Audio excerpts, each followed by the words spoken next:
At about 4 a.m., Detective Bill Buck catches a call from Sherman Oaks, a suburb north of L.A. On the line is Dr. Stephen Graham, who says his wife Elaine has gone missing. Dr. Graham mentioned that his wife had not come home, and he had been checking some locations already and had not heard from her. Graham tells Buck that Elaine left home the previous morning, traveling in her yellow VW Bug. She dropped off their 2-year-old daughter at daycare and headed to classes at Cal State Northridge.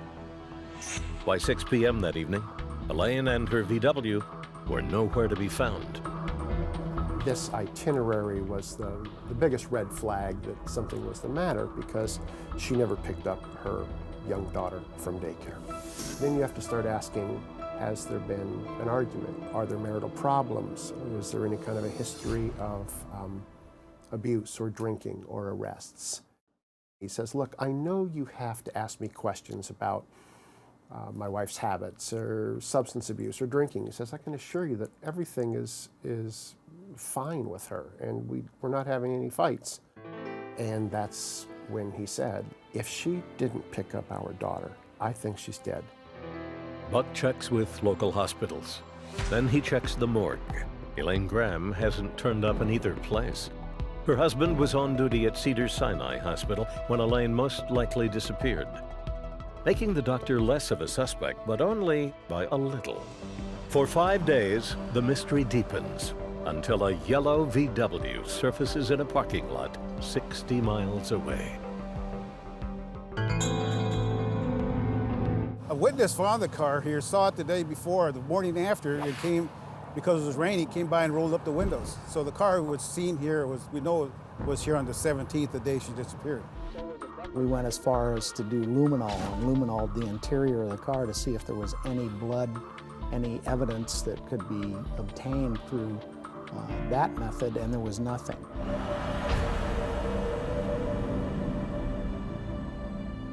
On a July morning, Tippin and Orozco arrive at an apartment complex, a few blocks from where Elaine Graham's car was recovered. We came to this location after we received information from an anonymous caller that said that we should look into Edmund Marr as a suspect. According to their source, Edmund Marr's sister has information connecting her brother to the Graham disappearance. When I saw them, I just kind of went, oh, okay. Let's get the skinny on this. What do you want to know? She said that Edmund, her brother, had showed up at her house around 5:30 in the evening on the 17th of March. It was more unexpected than anything, and he was very reserved, almost depressed, and quiet. Kat tells the detectives that her brother has a history of drug abuse and violence. 2 days before Elaine Graham disappeared, he was discharged from the Army. And it wasn't a dishonorable discharge, but it was basically we're letting you go, kind of a discharge. They couldn't reform him apparently because of his drug habits. The day before Elaine Graham disappeared, Edmund Marr showed up at his mother's home in Northridge, just blocks from the campus where Elaine Graham vanished. The following day, and 60 miles down the road, Kat got an unexpected knock on her door. When I opened my door, my brother was standing there, and he just was like very despondent, just not together, I could tell. His mind was a million miles away. Shortly after Edmund Marr's visit with his sister, he slipped out of the city of Orange. Kat didn't start to suspect anything until news reports filtered in about Elaine Graham. She disappeared from CSUN. Her car's around the corner from my apartment. He shows up on St. Patrick's Day, and he's not himself. I go, something doesn't add up here. Kat Stevenson doesn't believe in coincidences. Neither do detectives Tippin and Orozco. To us, it was unique because he was at one location on the 17th where our victim was supposed to go to class. And then looking at where the car was found, the car was within walking distance of this location. Tippin and Orozco run a background check on Marr and find he was recently arrested for armed robbery. The detectives meet with Marr in a state lockup and show him a photo of Elaine Graham. He showed no emotion whatsoever and denied ever knowing her or ever seeing her. The answers provided by Marr leave investigators with more suspicions than answers. Without a body, the case is quickly slipping into the cold files. That is, until a hiker makes a gruesome discovery. I looked underneath the shrubs, and very clearly there was a human skeleton. To the right was a pile of clothing. I was really blown away. The bones are transported to the LA County Coroner's Office, where dental records confirm the remains to be those of Elaine Graham, who's been missing now for 8 months. At autopsy, scratch marks are noted on Graham's vertebrae. The marks are consistent with a stab wound. Any knives that you find or you find might be associated with this case, I would like to see those knives. Detectives have one suspect in the case, a convicted felon named Edmund Marr. By chance, he was arrested on a robbery charge just months after Graham disappeared. Among his personal belongings at the time of the arrest, a black bag. In that backpack was a Dagger-type knife, which was significant to us because now we had a victim who was obviously stabbed to death.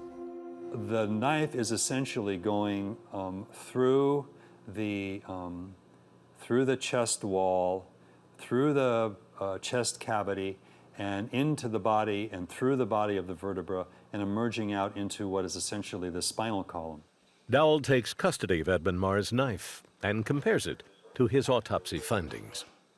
The suspect knife, in fact, had a long enough knife blade to actually produce the kind of trauma that was found in the vertebra of Elaine Graham. The knife is long enough, but is its shape consistent with the scratch marks seen on Elaine Graham's vertebrae? The knife would have penetrated this body of the vertebra like this, so we can measure this backside, see what the length of that mark is, and put it here, and it actually is the same dimensions. Detectives believe this is the knife that killed Elaine Graham. They will need more, however, to convince a district attorney to file charges. They take the knife to criminalist Greg Matheson, who takes the handle of the knife apart and finds a second clue inside. Inside of the handle, you could physically see what looked to be a kind of dark red, dried, flaky material, which is what blood looks like after it's been there for a while. So it appeared that something did seep down inside of the handle, dampened another swab, removed a very small portion of that, ran the phenolphthalein test on it, and it gave me an indication that that was blood. It was type A and our victim was type A. So it was just another little piece of the puzzle. Circumstantial, yes, but it was still a piece of the puzzle that was still fitting in there. In 1983, DNA testing is still a decade away. In the meantime, the case against Edmund Marr is close, but still not quite good enough for the local DA. On December 11, 2002, criminalist Nick Sanchez takes custody of a knife pulled from the backpack of Edmund Marr. While the sample is too degraded to extract a full DNA profile, Sanchez does identify the blood as belonging to a female. It is a first and significant step in the case against Marr. And that ended up being really important because what we learned was, without question, the blood from inside of the knife not only was type A, but it was female. And now the defendant was in the position of, even if it's not Elaine's blood, well, whose female blood is underneath your dagger?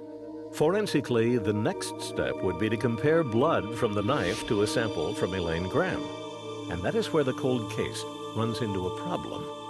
We did not have Elaine Graham's DNA. She was cremated.